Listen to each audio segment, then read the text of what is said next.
Hi everyone, welcome to another STEMS webinar.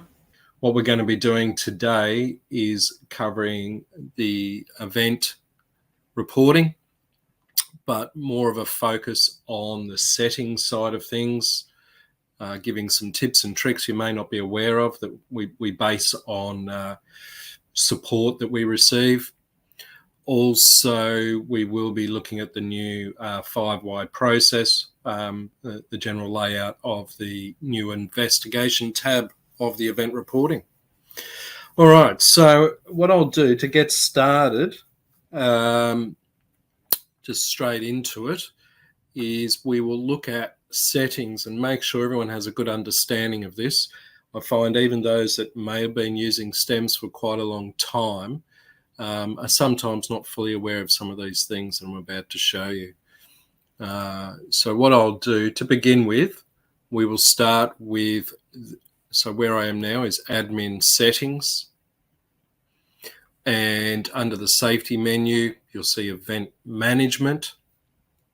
And then under that, I'm going straight to event record X event form. It's currently the only place where you will see what is set up for your event reporting structure. For most of you, you may just have something like, for an event record, incident register, and then you'll see underneath that forms. Then you'll see underneath forms, you'll see the type or types, categories, and you can go as far down as subcategories. You'll see I've got here a quality register and meeting register as event records. So to begin with, help you understand, we developed this some years ago based on a lot of feedback of different registers everybody wanted, and there was quite a large variety of registers, and we were faced with either building more and more sections of STEMS, which we also felt, besides being a very costly exercise, actually might become a problem in itself for customers to deal with too many registers. So it's a way of, even though it is through the traditional incident reporting system, there was a lot of fundamental similarities with those requests, tracking actions, assigning something to someone, recording names, and so on. So that's what we decided to create this event record to achieve that. And we are slowly but surely working on more and more features where that you could further customize based on the record itself. And we will eventually get there. There's been a lot of work this year behind the scenes, and we've got a lot more work going on next year with the event reporting. Okay, so what I did here, if we just looked at, say, meeting register, I then created a custom form called meeting form, and I created types, office meeting, safety meeting, toolbox. Truth is, or I say I don't know if I've actually done that, but someone's done that. Underneath that, I would generally recommend you might create a type called meeting, but underneath utilize the categories as to break down to the types of meetings. Another popular one that I see quite often is quality. So all you need to do is you would go, I'll be quick on this, I better be, so I don't get too bogged down on that, this subject, but you can create the record. You will need to, at least once you've created that record, create at least one form and one type. So in here, you can click on create for a custom form, just put a name in there and click on create. And then you will be presented with just a basic template like this. Again, I'm not going to get into any great detail on this today because of what we have to cover. If you do want to look further into this and you have more questions on it, we'd be happy to assist you through support. And again, we've also got further customizations that we are behind schedule on. We have been promising for a while on this one with the event forms, but we're finally getting a start on that now with more customization for both our system forms and customizable forms. Then once you've created that, you can go into here where we were before. You would select, say, that new event record that you've created, select the form that you've created, and click on create. You can also use the same form for your different event records, although you will notice we like to use the word register. Main thing being it's like a sub-register of the event register.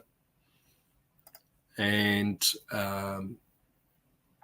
yeah, but you keep that in mind. You can use the same form for different event records if you wanted to. And that all, just very quickly, there is the report.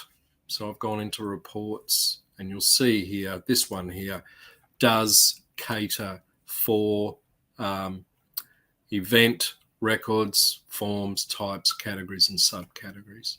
So you can actually report on all of that information. All right, so back at settings, I won't get into, it's pretty straightforward from there. When you add a type, you'd select your form and so on, category and subcategory. Now, what I'd see is a tip here, an opportunity to give you a tip or advice that we highly recommend is we see quite often customers may create too many types.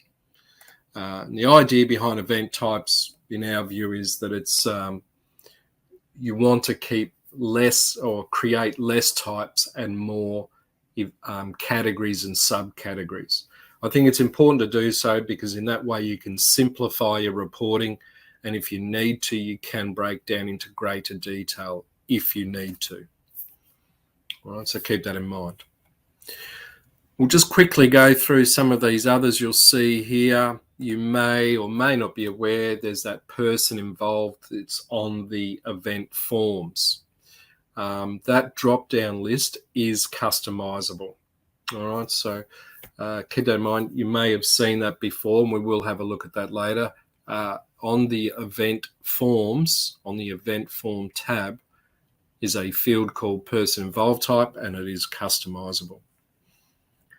The environmental event form, you'll see on that form that there is this where you can put in the amount, for example, of an oil spill or whatever it may be, and you can set up with another thing, measurement units are set up in here.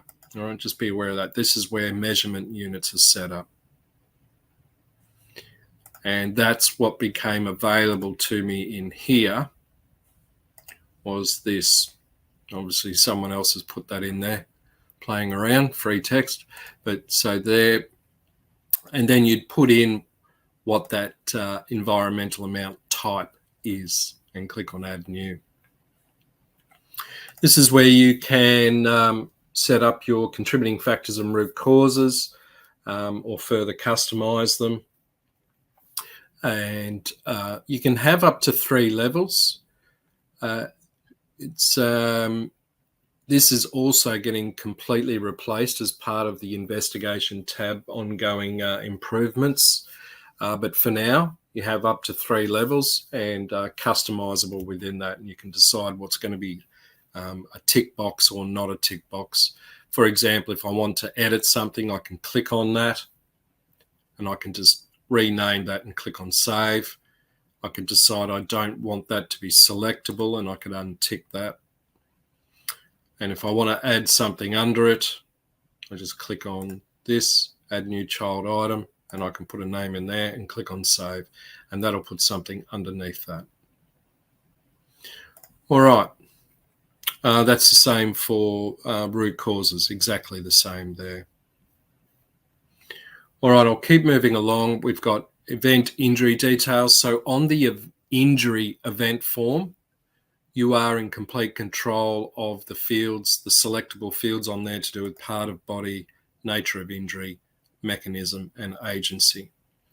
Related to that is down in event other settings and event injury details. This here is where you can decide to make it mandatory, optional, or completely switch those selection fields off on the event form. I would doubt anyone would want to completely turn any of these off, although agency of injury commonly is either optional or not used at all. I would recommend checking your settings on this. You may want to make sure they're definitely set to mandatory to force the user to at least select one of each. You can select multiple, but you want to force the user so you can collect that analytic data. Actions mandatory. This is a feature where you can force, for example, the event manager, before they can close an event out, that they must have recorded at least one action. In saying that, there has been more demand for customers are wanting, so I don't want this to be confused with this, sorry, but we are working on another action setting feature, because currently it is hard coded that you cannot close out an event if it has an open action. That action must be closed out before the event can be closed. So there's been an increase of customers wanting the ability to be able to close the event even if there is an open action. So that I would expect early next year as well. The general tab. This is another one I think a lot of people are not fully aware is customizable. All of those main labels, so what we're referring to, if I click on add event, most of these fields here, you can change the heading of that field. You can make them optional or mandatory. And I think with some, completely switch them off. It depends on their system functionality. Obviously, like event manager, an event record and so on, there's a few here that organization structure are system features. But anything outside of that, you'll see here what you can customize. Even be aware of completion due date. So that's a feature on the general tab there. That's this feature here. Is simply a reminder process for the event manager. So it will notify the event manager on that due date. And then it will notify the event manager every day thereafter. Thankfully, of course, if you had more than one, so you might have 2, 3 or 4 events that are open and maybe they're all past the completion due date, Stems does collate that into one email for you. But that by default, when we released that feature, we did set it to 2 weeks. So if you wanted to change anything about that, you just click on edit. You can even change the label if you wanted to. You could turn it completely off or just change the set due date. In saying that, an event manager can override it. So maybe your generic, you might have a setting of 2 weeks and that date is reached and you really need to extend it. The event manager has access to this feature here to edit that completion due date. All right. So be aware of that. I'm able to now edit that and as in make a change on that completion due date. And pretty straightforward with the rest of these. You'll see there's an edit over to the far right to relabel these and change the label, turn them off, optional or mandatory. The Files tab setting is on the Files tab of the event, where you could force the user to give a description of the file. Many years ago, we put this feature in because many people were uploading photos but not labeling them, and unfortunately it became difficult for the next user they would have to open photos or files to get a better understanding of what they're about. So you could go in here and make that mandatory to force the user to give a brief description of the file they've uploaded. All right, I'm just going to check that I've covered the bulk of, I didn't go through all of the settings, sorry, so I better point this one out. Legal, this is under event other settings, legal obligations and high potential. For those of you that are not aware, but you have seen these before, these tick boxes, high potential and notifiable, you can relabel these as well, or you could completely turn them off. Relabeling them and using them for another feature, whatever it may be, but very handy. We do get quite a few requests, and we point customers to this area. Eventually, we're going to add quite a few more options on this subject in here, where more sort of tick box selections and so forth eventually become available. But at the moment, we've just got the two there that are available. Now, a side point to that, there are notification profiles for that, which we will also do our best to cover today. Some tips and tricks on notifications for events. But if you select the event notification profile, so by the way, sorry, I am in here, notification profiles, and you'll see here there's that high potential and notifiable. So I could create notifications specifically for whatever that subject may be that you utilize it for. We'll come back to notification profiles, and I'll do my best to make sure everyone is utilizing this template to its full potential. If I don't know if I said this, but if you relabel these, obviously this template shows whatever new label you're using for high potential or notifiable. Okay, contributing factors, root causes. Not such a common request, but we do have some that want to completely set it as mandatory, that if the investigation tab, it explains up here, if the investigation is opened and you've set this to mandatory, it will force the user to put at least one contributing factor and one root cause in that investigation. So that might be a one to consider, and is quite popular to have as mandatory. Again, I'll just say it's not forcing the investigation as mandatory. It is just forcing the user to put at least one contributing factor and one root cause if the investigation is started. Risk score. On the risk score, we've got actual and potential. You'll have seen that on the event forms. It's up to you. You can switch them off. You can. These are obviously set to optional, but you can set them to mandatory as well. Okay, next we've got event injury details. Oh, sorry, we covered that before. My apologies, and we've covered the rest on that. So, making sure I've pretty much covered everything. What we're going to look at next is the settings on investigation. I'll probably actually come back to that. What I'm going to do now is move across to the event reporting, and we'll go through the event reporting getting up to the stage of the investigation. And before I do so, I will take a quick breather, have a drink of water, and I'll just check if anyone's got any questions so far on the settings side of things that I've just covered. So if you've got any questions, feel free to shoot them through now.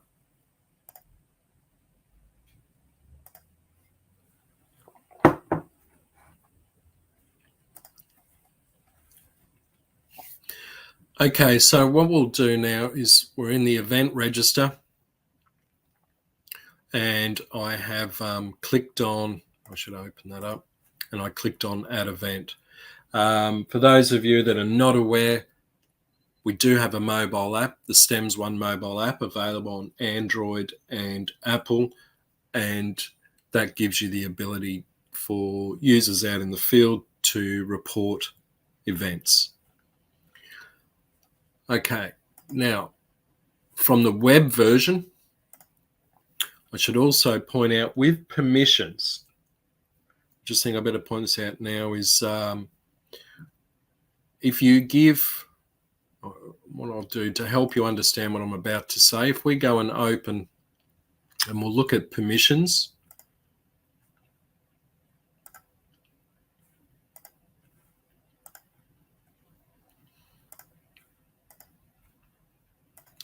I'm just going to get down to event permissions. Now, if you give a user view, then that's literally all they can do within their user data filter settings. Manage means they can add and edit. Pretty straightforward. And then finally, add an action to an event. So you've got that flexibility there. Now, there's one more layer on top of that, because if you give a user those permissions, they can put all that information in, but they cannot do the investigation side of things, and they cannot close out the event. Only an event manager can do that. There are extra layers on top of that. I'll take this opportunity now while I remember to point out that with an event, so with especially the investigation tab and the sign off tab, all right, so what I'm referring to, just open up this one here.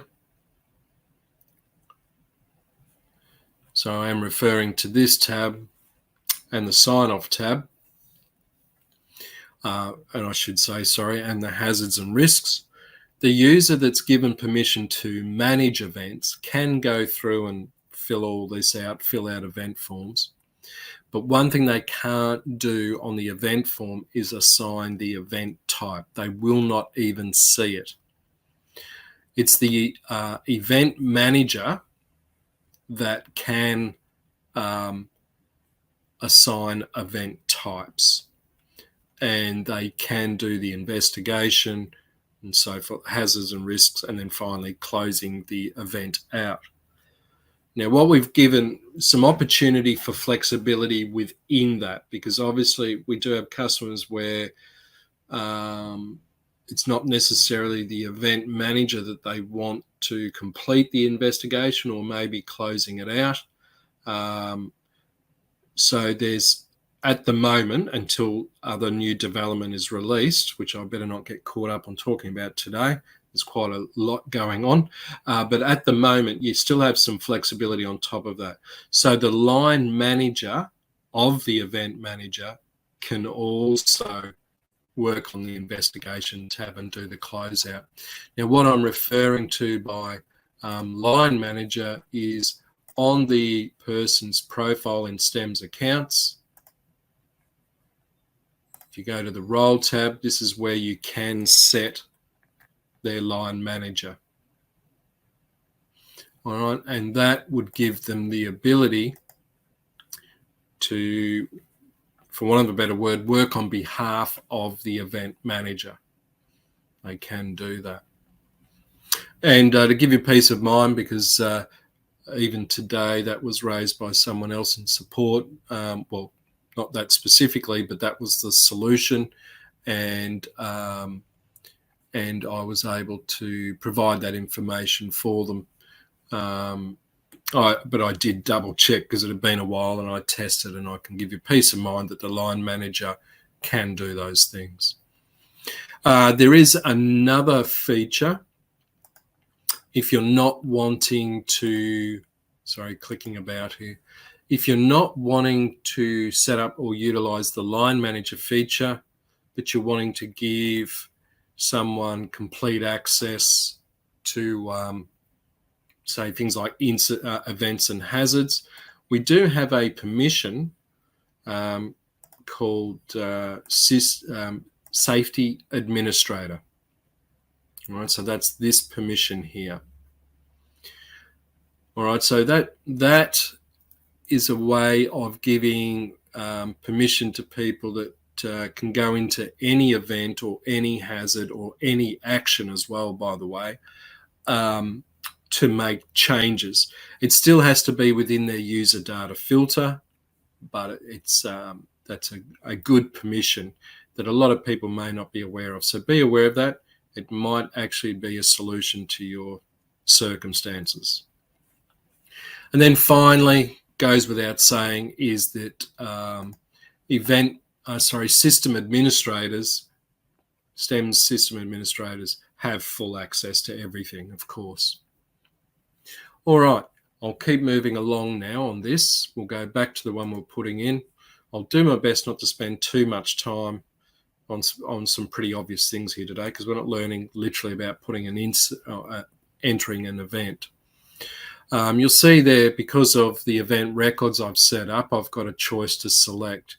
What's important to know is that once the user selects that, whatever event record, it determines the forms that are going to be available to that user.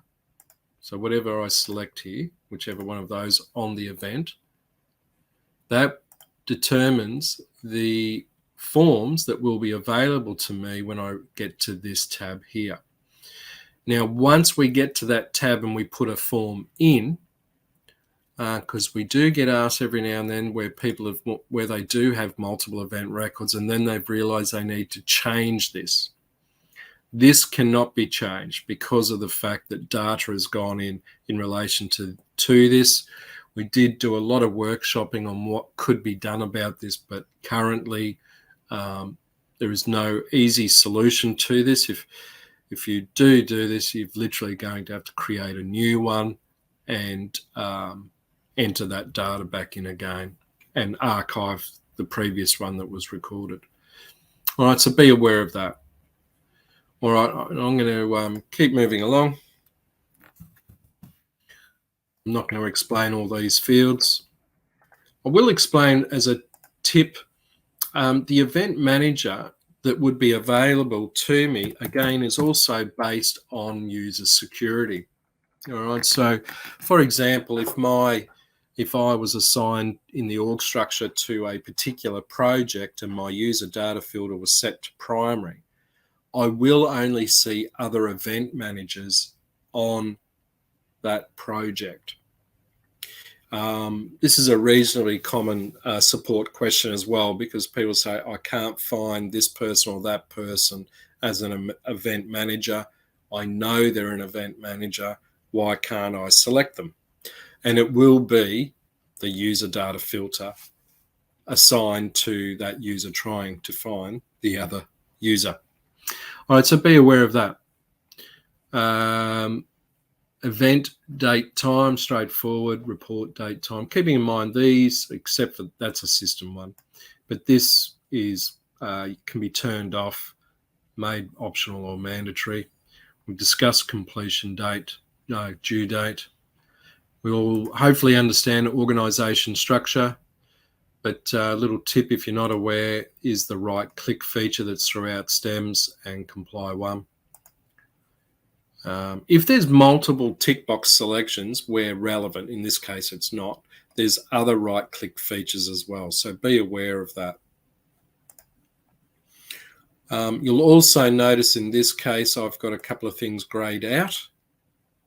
That is a safety assignable feature, which I think is good to point out in this webinar. Sorry, a mental block there. In this, in our organisation structure, when you create a new item, if you're not already aware of this, there is a feature to make it safety assignable or not. And the idea behind that is if I unmark that, that means that the user cannot put an event or a hazard to that organisation item. Its purpose is to force the user further down the organisation structure to where you want them to put that data. So if you're not wanting people, for example, if I didn't want people to put an incident or a hazard on, in this case, on the Australia region, then I make sure that it's not safety assignable. And I can actually go to the organisation item register and do that here. And just mark it there, and it's no longer safety assignable. If I refresh this, we'll even see in the org structure, it puts a little asterisk and that explains there it's not safety assignable. We won't see it on here at the moment because I'd have to refresh this page. But what would happen is that would be grey and it would force the user further down. Okay, next, we're getting some people asking about this, the risk profile register, and quite a few are using it successfully. Its intent or purpose, it refers to the risk profile register. So we do have customers using the risk register for putting in some of their main activities, such as loading a truck or operating a forklift, and they've done a risk assessment on it. If the incident was in relation to that, they're able to click on here and select that the procedure or task, or whatever it may be, risk assessment, and assign it to that event because of the fact that the incident was in relation to that task. So I realised I didn't assign anything. Now, you can only select one. If you need to add more, we give that ability on the hazards and risk tab of the event. All right, next, I should say, if you don't want to utilize that, that can also be switched off. The next thing, just in case you're not aware of this, you would have seen on the general tab settings, these free text fields, they can be relabeled, turned off, made optional, or mandatory. Here, if you're not aware, you can actually type in an address or just literally on the map, click on something. If you do not utilize this at all, that's fine. You can also turn this off as well. With the mobile app, obviously it's got the benefit of picking up on the GPS location. And there are reports for this, for both events and hazards. If you go to the report section, we have reports that show, I guess, where these incidents have been reported. And then finally, we've got this supervisor reported by, and again, field labels can be changed. I'm just saying, I will explain here just quickly on this. You'll see this switch where I could say I want to search associates. If you're not already aware, we've got the personnel register and associates register. Personnel should be for all of your workforce, even if they are contractors. We've got the ability to group or categorize contractors and other parts of your workforce. Associates, its main intent or purpose is for people outside of your workforce. It might be visitors to site. It might be someone in the public that was injured or involved in an incident, or even just reported an incident. It gives you the ability to record their details. And so that's what this feature is here for, and as an associate. And it even gives you the ability to add a new record on the fly.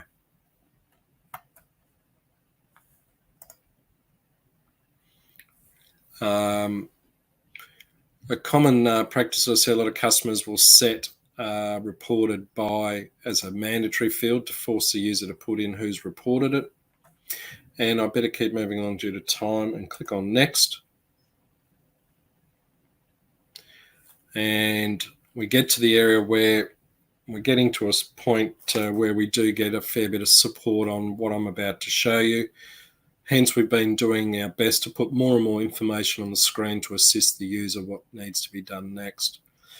It's telling us right now we do need to fill out at least one form. So if I select damage, this allows me to select from the STEMS asset register if I use it.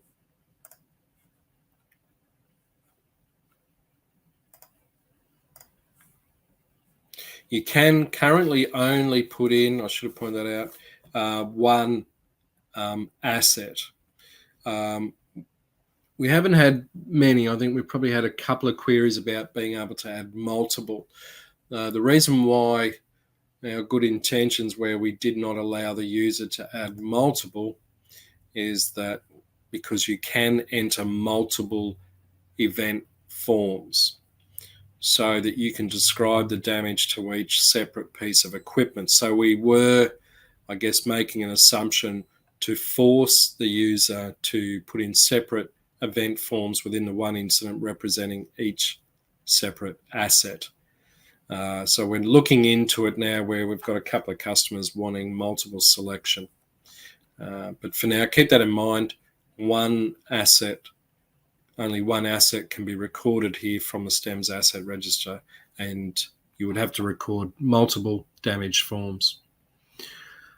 All right, I won't get caught up on talking about all the fields. It's very self-explanatory. I mentioned earlier, only an event manager sees this field, and system administrator's event type. So you've got peace of mind that if you give someone permission to enter an incident, but they're not an event manager, you don't have to worry about say, for example, on the injury form, selecting lost time injury and triggering notifications and all that sort of thing. They can fill everything else out, but they will not see that field there. If I select a type and there's any categories, then I'm also forced to select a category.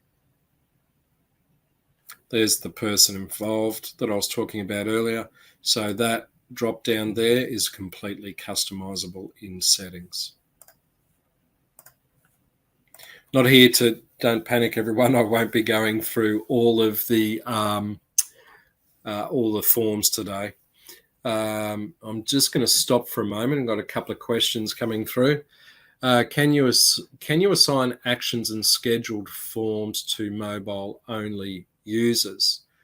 I don't know if we're talking about comply one there, Shane, that yes, but well, we're covering events today, sorry mate, but yeah, I will say was that you can you assign actions and scheduled forms to mobile only users, right? So yes, in STEMS 1 you can create actions and assign, well, you can do it.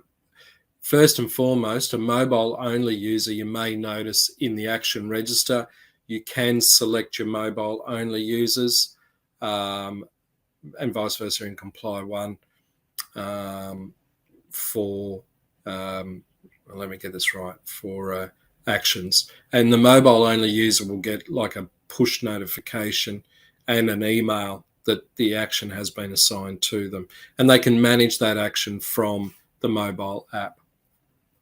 Hopefully that answers your question. Scheduled forms, yes, you can.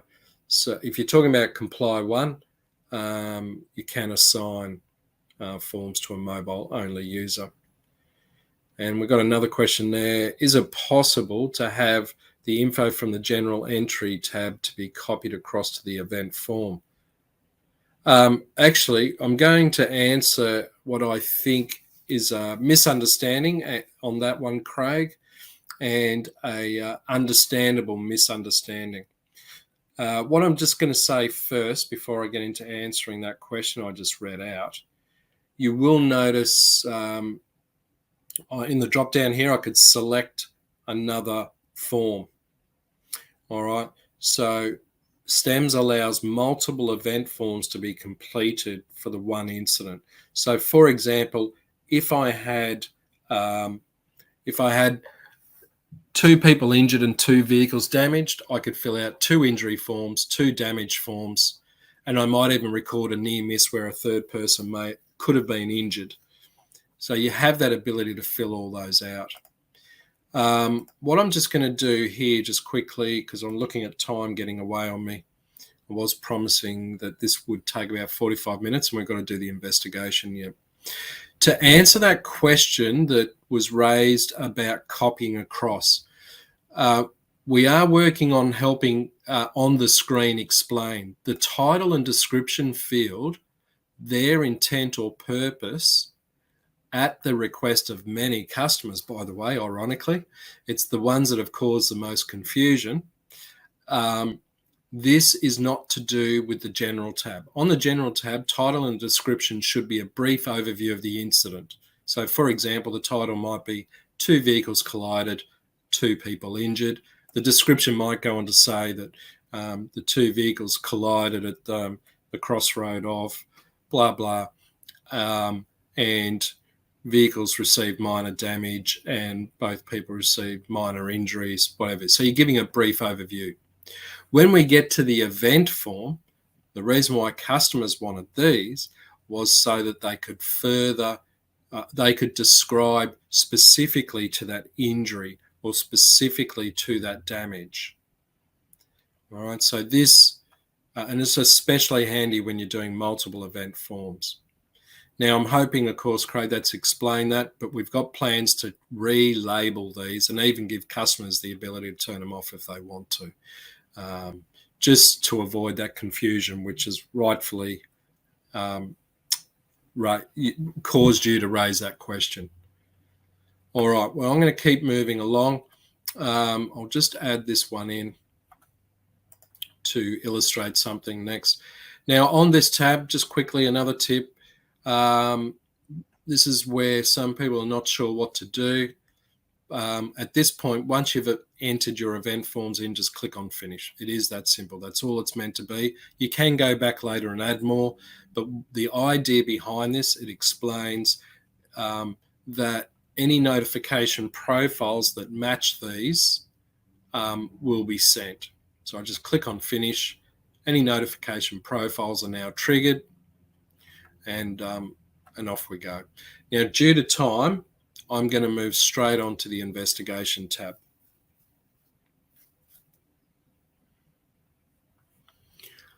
With our new layout, one thing we forgot to do was tell people how to get this started. So our apologies there. We've got an update coming out to just at least put wording on here.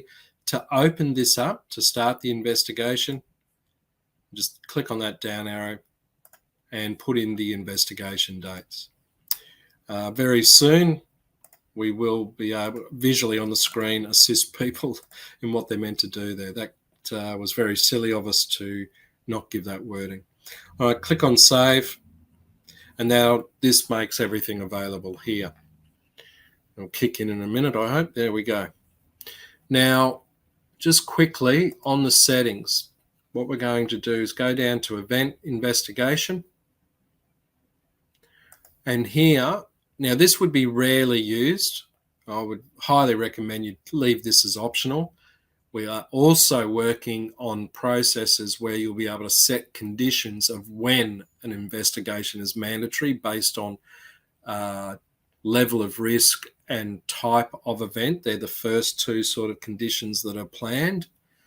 But in the meantime, I would just highly recommend leaving that as optional, unless, of course, you want to set it that every incident must be have an investigation completed.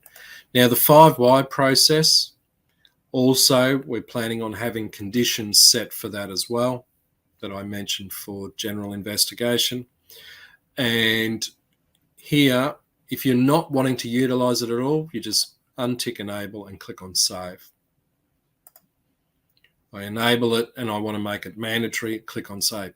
If you make it mandatory, all that means is when the user starts to do the investigation, so it's not forcing every investigation, it's only when someone starts the investigation like I just did that it becomes mandatory to do it, as in the 5Y process. All right, so let's keep moving along. I can still, just like the old one, but it's a lot better on one page. It's on the same page now. I can edit the event forms from here. And root cause analysis, this is really straightforward now. Nice and clean compared to the old one. You can just click on there and select my contributing factors and root causes.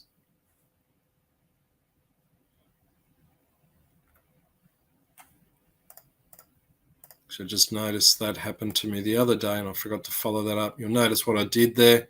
You've probably seen, if you've used it, it's opened up the event forms, an issue we definitely need to address. Okay, so I've selected 3 there. You can remove them, and I can raise multiple actions for each contributing factor and root cause that I select. I can also add a comment. So try that again.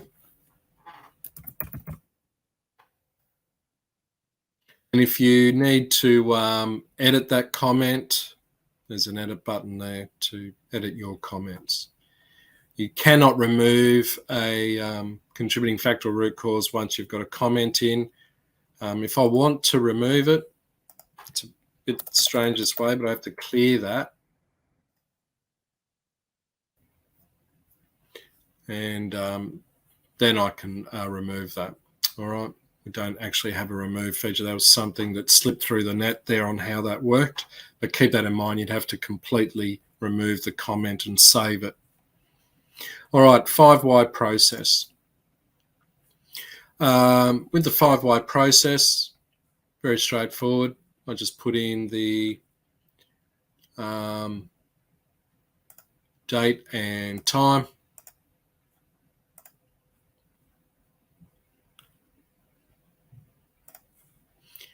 Put in the details. In this case, I'm saying for the sub event, whatever that might be. And I've got 3 options: pre-event, event, and post-event. And I just click on save. That easy. And I can keep on entering those in. I might have another pre-event to enter, whatever it may be.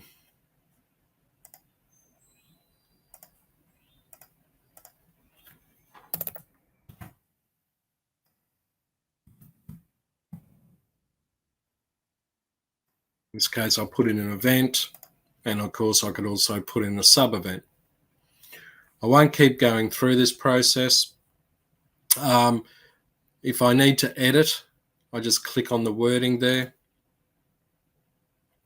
and that will open it up where I can edit it here. I've even got the ability that I could work on just this sub-event on this page. It is a separate page here where I could just work on the Ys, etc. I'll just leave that one as is, but that's how you can edit them. Over here to add a Y, just click on there.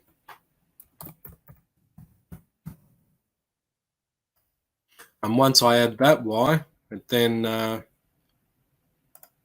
can then put in my next Y. And so on goes the process of being able to do that. Once you put in a Y, then root cause analysis can be added to each Y.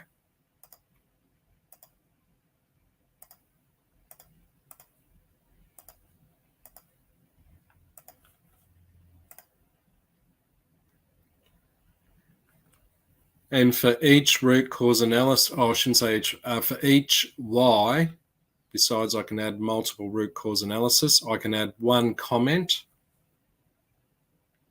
for each sub-event. And over here, you'll notice the action feature becomes available for each root cause analysis selection.